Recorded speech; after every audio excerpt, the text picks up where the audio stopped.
Even though I'm a huge Jurassic Park fan, I've never really been exposed to any of the games prior to the Jurassic Park 3 era, as anything before were a bit before my time. But now with the Jurassic Park Classic Collection, I've been able to experience some of these games based on the original film. After briefly trying them all out, I decided Jurassic Park for the NES seemed like the natural one to delve into first. From my quick trial of each of the games, I noticed the NES and Game Boy one seemed to be pretty much the same game besides visuals. So the NES one seemed like the better option because color. Compared to the rest of the collection, it seemed at first it'd be one of the easiest to get into, although I quickly realized this game isn't for the faint of heart. One thing that immediately struck me about this game is that the visuals look really good for an NES game. Even though I do think 8-bit graphics have their charm, I do think a lot of games from this era are a bit fugly, and pixel art really didn't start hitting its stride till the 16-bit era. That said, from the intro cinematic and DNA animations, I was definitely questioning if this was actually an NES game. After getting into the gameplay, I could see it, but nonetheless, I was impressed with the visuals, and I especially liked the bigger dinosaurs, which got the benefit of being more detailed. I know this game definitely came out way late into the NES's lifetime, so I imagine artists were much more experienced at stylizing graphics for it at this point. Thanks to that, I have to say overall, I think this may be one of the best looking NES games I've played. Unfortunately, that's where my praise for it ends. The gameplay of this game definitely feels like an NES era game to me, both in design and difficulty, and not in a good way. The game has you playing as Dr. Grant, and you navigate through 6 different levels to find all the eggs and solve various puzzles to progress, all while fighting the barrage of dinosaurs in your way. There isn't much story to it, and it oddly seems to be more inspired by the book than the movie. The game will tell you some of the objectives beforehand, which is nice, since many of the games in this era just kind of throw you in, but I still had to figure out that the egg collection is mandatory on my own. I imagine the manual back in the day would have told you this though, maybe? The puzzles generally aren't too sophisticated, and are things like turning on the power, planting bombs, or my least favorite one, activating terminals in a very specific order.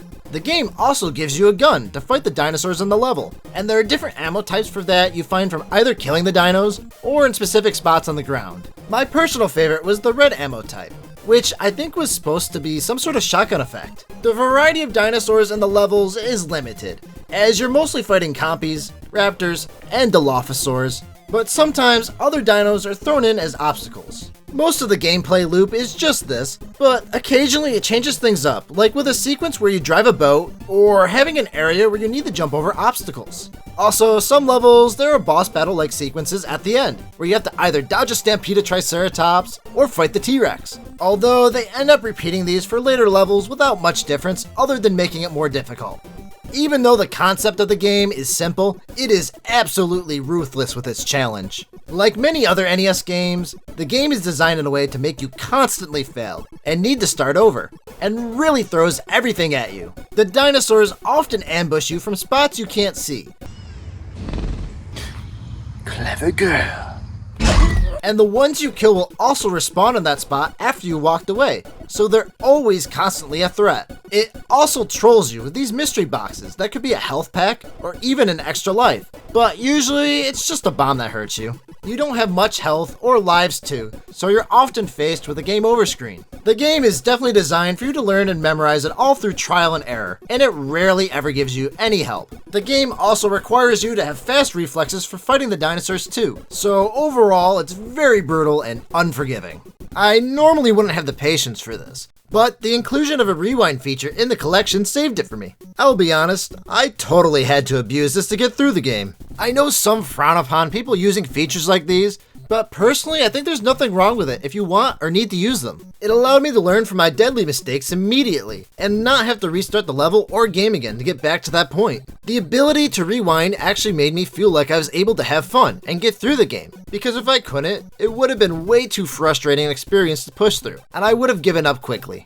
Even if you like the trial and error difficulty and want to push through the game without modern day assistance like rewinding, there's a lot of frustrating elements in the design too. There's this one puzzle where you have to activate terminals in a specific order, but the game normally doesn't indicate at all what the order is. Luckily in the collection, if you look at the map, it tells you, but otherwise you wouldn't know without looking it up. This section and another are also designed in a way where you have to keep backtracking through a facility for every inch of progress through its puzzle, which definitely gets old fast. And the boss fight sections, I have no idea how anyone could have gotten past those back in the day besides pure luck. With the Triceratops stampedes, it felt you had to have some pixel-perfect avoidance that gives even the Yellow Devil from Mega Man a run for its money. The T-Rex fights also make you have to protect the children characters too, who often wouldn't follow me and just stay in place, leading them to constantly becoming Dino Dinner. The T-Rex's movements are also completely unpredictable too, so it just feels like you need luck on your side to get through it. Even with all its flaws, I did have fun pushing through this game, thanks to the rewind feature.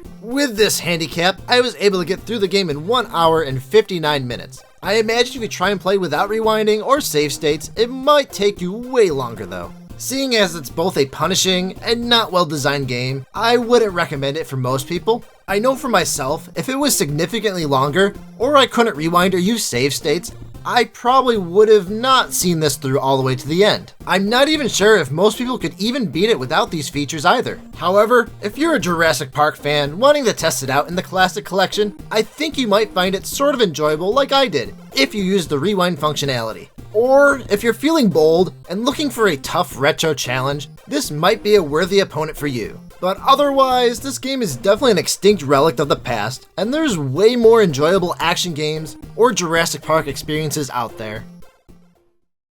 Hope you all enjoyed the video. Would love to hear your thoughts and memories of the game in the comments. I definitely plan on exploring the Jurassic Park Classic Collection more in the future, and will make reviews on all the ones I can complete. Plus, once I truly try them all out, I might make a video ranking them all too. Also, I do plan on revisiting some of the Jurassic Park games from my childhood again eventually, and trying out some of the newer ones too. So, if you're interested in seeing more Jurassic Park from me, or any of my other videos in general, definitely stampede over that subscribe button, and I'll be seeing more of you soon. Thanks for watching.